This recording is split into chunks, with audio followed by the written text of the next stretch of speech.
So, we have last but not least, the power pack. The power pack goes a little further than the Maya.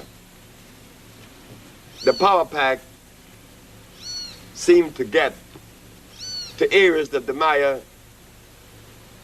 doesn't. The power pack, as it is described, tells you that you will be packed with power.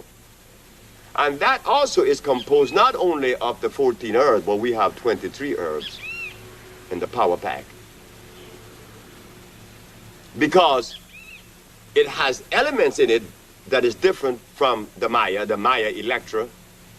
We added herbs, such as the Cime Cotois. We also add the Cordoncillo Negro, like from here, from Honduras. And these herbs have a tendency to go straight to the brain, electrifying the system, adding to it. The Maya Electra being iron, it concentrates in the blood. But the other one, the power pack, addresses not only the blood, but the brain, the electrical system of the body.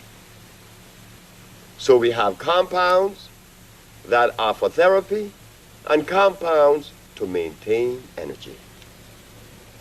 Using that platform that we mentioned, the understanding that if the substance is non-electrical, why should I take it? Why should I permit such a thing to enter my system? Because it would not assimilate. Assimilate, yes, assimilate. Assimilation is necessary. Assimilation only means that your body have accepted it. And the body, like the earth, only accept those things that are electrical and natural.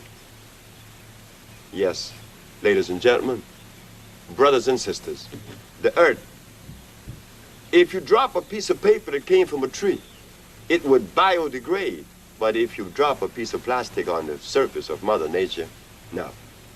She rejects it because it did not come from her laboratory, it came from someone else's. So you see, we have examples all around us. So just keep in mind that the human body, to begin with, is electrical, and that it needs an electric substance to electrify it. That's common sense. You cannot electrify an electric body with dead substance.